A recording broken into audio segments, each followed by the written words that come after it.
नमस्कार आप सभी का 5वें दिन के personality development and communication skill का 10 डेज एमबीए के प्रोग्राम में पिछले संडे में हमने देखा था। आज स्ट्रैटेजी पहले हम रिवाइज करेंगे। जो स्ट्रैटेजीज थी करीबन 30 स्ट्रैटेजीज डॉक्टर विवेक बिंद्रा जी ने हमको बताई है उस वर्कशॉप में।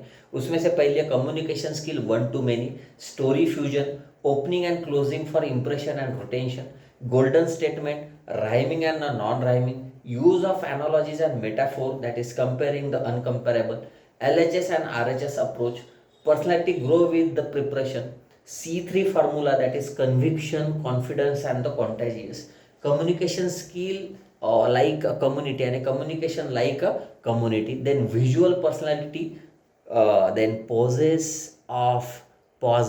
in personality, then simplification of complication in communication, scripted personality is rejected perpetually, purposeful personality communicates with clarity, repetition versus reiteration, humorous personality attracts organic loyalty, left brain versus right brain, ABCD of communication, information versus facilitation in communication, emotional quotient of intelligent questions, then naming his name and he will remember your name.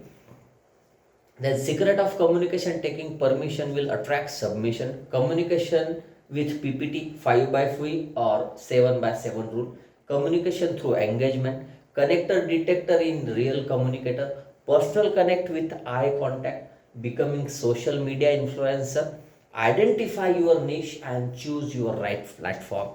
So ये 30 strategies personality development और communication skill के इसमें पिछले Sunday हमने देखा था। आज विद्यार्थियों के लिए मैं कुछ खास गिने चुने स्ट्रैटेजीज उसमें हम उसके ऊपर डिस्कस करेंगे। तो उसमें से सबसे पहली है आइडेंटिफाई योर नीश, यानी आपका कोर एरिया या कोर इंटरेस्ट आप पहले आपको पहचानिए। बहुत बारी ऐसा होता है कि स्टूडेंट्स अपना कोर एरिया, उसका इंटरेस्ट ये पहचान ही नहीं पाते, या फिर पैरेंटल प्रेशर रहता है कि भैया आपको इसी प्रोफेशन में आपको आपका पूरा करियर करना है, और वो आइडेंटिफाई नहीं कर पाता उसका इंटरेस्ट, और उसी के कारण वो थोड़ा सा कम्युनिकेशन में पीछे रह जाता है। वैसे ही जो बिजनेस करना चाहते हैं या जो स्टार्टअप करना चाहते हैं, तो भी पहले आपका कोर जो है, यानी आपको सर्विस इंडस्ट्रीज में आपको बिजनेस करना है या फिर आपको मैन्युफैक्चरिंग में करना है, तो वो आप जब तक पहचानोगे नहीं तब तक आप आगे अच्छे से कम्युनिकेट नहीं कर पाओगे। सो आइडेंटिफाई यूर निश, आपका पहले कोर एरिया ऑफ इंटरेस्ट क्या है उसे आइडेंटिफाई करो। Then choose your right platform, उसे आगे बढ़ाने के लिए एक अच्छा प्लेटफॉर्म आप बनाओ या चूज करो या देखो, और फिर उसे आगे बढ़ो। देन इसी को आगे अगर हम कनेक्ट करेंगे तो purposeful personality communicate with clarity.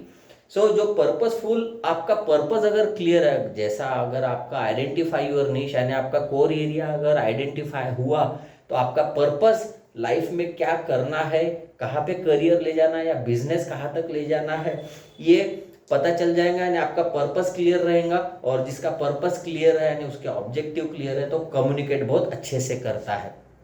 इसी से कनेक्टेड जो है दूसरा C3 formula, conviction, confidence and contagious.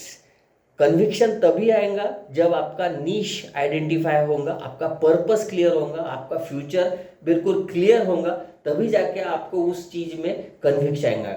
एक, अगर मैन्युफैक्चरिंग इंडस्ट्री में हो तो आपके प्रोडक्ट में आपका कन्विक्शन रहना चाहिए। दूसरा, अगर आप कोई कोर्स फार्मेसी लो, डॉक्टर्स लो, एडवोकेट्स लो या CA लो, BA या BCom, कोई भी जो भी आप कोर्स अगर आप पढ़ते होंगे उसमें आपका कन्विक्शन रहना चाहिए, वो सब्जेक्ट में आपका कन्विक्शन रहना चाहिए।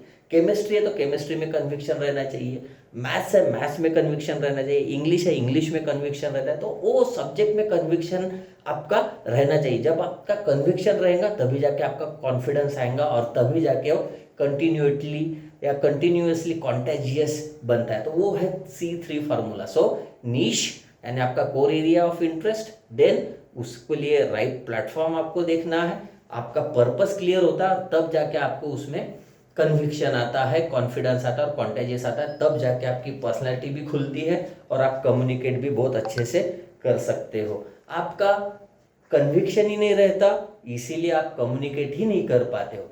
Then opening and closing for impression and the retention, बहुत बारी हमारे बच्चे जो रहते हैं जब सीखते हैं तो वाइवा देने के लिए जाते हैं। तो आपका जब अगर वाइवा देने अगर जाते हो या फिर आप इंटरव्यू देने जाते हो या फिर आप कोई बैंक में आपका प्रोजेक्ट का प्रपोजल आप देने जाते हो, तो उस वक्त आपका ओपनिंग बहुत परफेक्ट रहना चाहिए। वो इंटरव्यू की ओपनिंग बहुत परफेक्ट रहनी चाहिए जो जाके इम्प्रेशन बना सके, और क्लोजिंग भी उतनी परफेक्ट रहनी चाहिए ताकि उसके मन में या दिमाग में उसका रिटेंशन रहना चाहिए कि नहीं, ये व्यक्ति आया था या ये स्टूडेंट आया था, इसने बहुत अच्छे से वाइवा दिया, या फिर वो बैंक का मैनेजर ने कहना चाहिए कि नहीं, ये प्रपोजल बहुत अच्छा है, एंड उसको आपके ऊपर उतना फेथ और ट्रस्ट आना चाहिए ताकि आपका आगे का प्रोसेस भी बहुत फास्ट हो। देन आता है विजुअल पर्सनालिटी। विजुअल पर्सनालिटी बहुत बढ़िया और बहुत इंपॉर्टेंट चीज़ है जिसमें 55% बॉडी लैंग्वेज, 35% वॉइस और 7% सिर्फ कंटेंट होता है। देखो, जितने भी लोग हैं, अगर आप टी शर्ट और जीन्स पहन के जाएंगे तो एक अलग कॉन्फिडेंस रहेगा, आप ब्लेजर और सूट पहन के जाएंगे एक अलग कॉन्फिडेंस रहेगा, आप सिंपल कैजुअल फॉर्मल पहन के जाएंगे एक अलग कॉन्फिडेंस रहेगा। तो हर एक आप जो पहनते हो उस हिसाब से आप पर्सनैलिटी और आप खुद को रिफ्लेक्ट करते हो। आप अगर स्पोर्ट्स अगर ले रहे हो तो स्पोर्ट्स वेयर अगर आपका रहेगा तो उस हिसाब से आप पर्सनैलिटी आप विजुअली वैसे रिफ्लेक्ट करोगे। आप ब्लेजर और सूट और टाई बूट पहन के आप एक्सरसाइज करने नहीं जाओगे। विजुअल पर्सनैलिटी, स्टूडेंट्स क्या करते हैं, स्टूडेंट्स का यूनिफॉर्म भी रहता है लेकिन स्टूडेंट्स सिर्फ यूनिफॉर्म को वेयर करना है यानी पहनना है इसलिए पहनते हैं। मैंने देखा इंजीनियरिंग के स्टूडेंट्स हैं, हमारे फार्मेसी के स्टूडेंट्स हैं, वो शर्ट को और उनके पैंट को शर्टिंग भी अच्छे से नहीं करते, ना टाई बराबर लगाते, ना आई कार्ड बराबर लगाते। वो पर्सनल ही कॉन्फिडेंट दिखता ही नहीं, वो यूनिफॉर्म में ही वो अच्छा नहीं दिखता, तो उसका कॉन्फिडेंस कहाँ से डेवलप होगा। सो विजुअल पर्सनैलिटी जो है, आपकी बॉडी लैंग्वेज क्या कहती है, जो आप वेयर करोगे, अच्छे से वेयर करोगे, तब जाके आपकी पर्सनैलिटी आगे जाके खुलेंगे और आप कम्युनिकेट अच्छे से कर पाओगे। सो जो भी है वो 55% ऑफ बॉडी लैंग्वेज। जब आप अच्छे से वेयर करोगे तो आपका बॉडी लैंग्वेज भी वो कॉन्फिडेंस दिखता है और कॉन्फिडेंटली आप बोल सकते हो। देन नेक्स्ट आता है simplification of complication in communication. अगर आप कोई चीज को अगर 1 मिनट में अच्छे से कम्युनिकेट नहीं कर पाओगे तो अगले 1 घंटे या 2 घंटे भी आप उसे अच्छे से कम्युनिकेट नहीं कर पाओगे।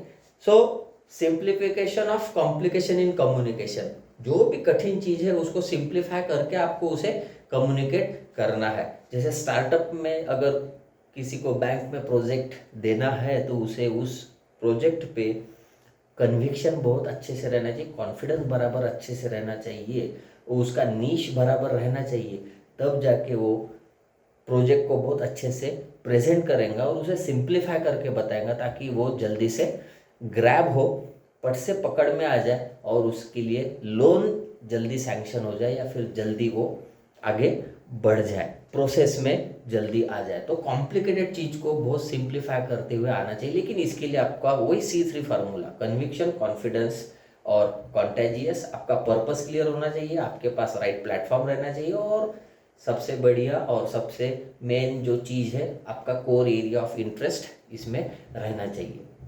नेक्स्ट जो है communication with power point presentation. Power point presentation में हम हमेशा कम्युनिकेशन जो करते हैं तो उसमें जो रूल है 5x5 का रूल है या फिर 7x7 का रूल है, यानी 5 लाइन और 5 वर्ड या फिर 7 लाइन और 7 वर्ड, यही रहना चाहिए। ज़्यादा हेवी स्लाइड नहीं रहनी चाहिए और उसी में ही आपको सारी चीज़ें बताते आनी चाहिए। विजुअल प्रेजेंटेशन उसमें आपको डालना चाहिए, टेक्स्ट भी रहना चाहिए, इमेज भी रहना चाहिए, वीडियोस भी रहना चाहिए, तब जाके आपका कम्युनिकेशन बहुत अच्छा होता है। ये बहुत ज़रूरी है कि आप बहुत सिंपल रखें आपके स्लाइड को, कलर कॉन्ट्रास्ट बहुत अच्छे से रखें। नेक्स्ट जो आता है connector and detector in real communicator. Connector and detector एक इम्पॉर्टेंट पॉइंट है। अगर आप इंटरव्यू को जा रहे हो तो आपको पता रहना चाहिए कि आप कौन सी कंपनी का इंटरव्यू देने जा रहे हो, उस कंपनी के बारे में आप सारी नॉलेज इकट्ठा कर लो। वो कंपनी के प्रोडक्ट्स क्या है, वो कंपनी का रेवेन्यू क्या है, वो कंपनी का बजट क्या है, वो कंपनी के बारे में सारी चीज़ें निकाल लो। तब आपके पास वो कन्विक्शन आएगा, वो कॉन्फिडेंस भी आएगा और आप इंटरव्यू बहुत अच्छे से दे सकोगे। साथ में आपका जो सब्जेक्ट एक्सपर्ट है, यानी सब्जेक्ट मैटर जो है आपका, यानी आप जो कोर्स में आप पढ़ रहे हो उसके बारे में पूरा कन्विक्शन लाइए, उसके बारे में पूरी तैयारी कीजिए। प्रिपरेशन करना बहुत ज़्यादा ज़रूरी है। अगर आप प्रिपरेशन करके नहीं जाते हो तो कोई फ़ायदा नहीं। हम बहुत बारी इंटरव्यू को भी जाते हैं तो प्रिपेयर करके ही नहीं जाते हैं। हम वाइवा को जाते हैं तो हम प्रिपेयर करके ही नहीं जाते हैं। हम बैंक में हमारा प्रोजेक्ट प्रपोजल सबमिट करने जाते हैं तो हम उसे प्रिपेयर ही नहीं करते, सिर्फ बना लेते हैं और जाते हैं। और उसी के कारण बहुत से स्टार्टअप फेल होते हैं, चालू होने के पहले ही फेल हो जाते हैं, क्योंकि आप उस चीज़ को प्रिपेयर ही नहीं करते। आप आपका आइडेंटिफाई, जो आपका नीश है उसे आइडेंटिफाई नहीं करते हो। आपको क्या अच्छा लगता है वो आप आइडेंटिफाई नहीं करते हो, इसीलिए उसको प्रिपेयर नहीं करते हो और इसीलिए आपका पर्पस क्लियर नहीं रहता और इसी कारण आपका कम्युनिकेशन जो है वो बहुत लो हो जाता है और आपकी पर्सनालिटी बाहर नहीं आती है, उभर के नहीं आती। सो जो इम्पोर्टेंट पॉइंट इसमें जो थे, आइडेंटिफाई यूर नीश यानी आपका core area of interest, choose the right platform, purpose रहना चाहिए आपके लाइफ में, ओपनिंग और क्लोजिंग आपको बहुत अच्छे से करते आनी चाहिए, personality grow with the preparation, be prepared and properly rehearse, preparation आपका बहुत अच्छा रहना चाहिए। Then conviction, confidence and contagious, ये C3 फार्मूला आपका हर चीज़ में, आपके कोर्स में या आपके प्रोडक्ट में, आपके सर्विस इंडस्ट्रीज में आपका कन्विक्शन रहना चाहिए। विजुअली आप जो बॉडी लैंग्वेज जो है वो ज़्यादा काम करती है, 55% ऑफ बॉडी लैंग्वेज, 38% वॉइस और 7% सिर्फ कंटेंट है। तो बॉडी लैंग्वेज आपकी, आप क्या वेयर करते हो और किस तरह से बोलते हो, वो body language, visual personality communicate अच्छी करती है। Simplification of complication in communication, secret of communication taking permission will attract submission. हम ये जो इम्पोर्टेंट पॉइंट जो है, secret of communication taking permission will attract the submission, यानी हम अगर इंटरव्यू को जाते हो तो आप पहले मे आई कम इन सर, ग्रीटिंग करो, गुड मॉर्निंग, गुड आफ्टरनून, आप बैठने के लिए उनसे इजाज़त मांगो। तो ये सारा जो है कम्युनिकेशन का स्टाइल जो है, आप पहले उनसे परमिशन लो। आप अगर बैंक में जा रहे हो आपका प्रोजेक्ट प्रपोजल सबमिट करने के लिए, तो आप उनसे परमिशन लो, so that attracts the submission. Then communicate with the PPT, connector and detector in real communicator. आप कौन से कंपनी के लिए इंटरव्यू को जा रहे हो, आप वाहवा देने जा रहे हो, आप प्रोजेक्ट प्रपोजल सबमिट करने जा रहे हो, तो उसके लिए पहले जो इंटरव्यू लेने वाले हैं या जो कंपनी है या जो बैंक है उसके बारे में पूरे सारे वेक्टर क्लियर करो, सारी उसके बारे में नॉलेज लो। तो नेक्स्ट आता है personal connect with eye contact. Eye contact आपका हमेशा सही रहना चाहिए। जब तक आपका प्रोडक्ट पे कन्विक्शन नहीं आएगा, आपका कॉन्फिडेंस नहीं आएगा, आपका पर्पस क्लियर नहीं रहेगा, तब तक आप किसी के साथ आँख में आँख मिला के आप कम्युनिकेट नहीं कर सकोगे। So this all points are the important to communicate and to grow your communication skill and grow your personality. Thank you very much.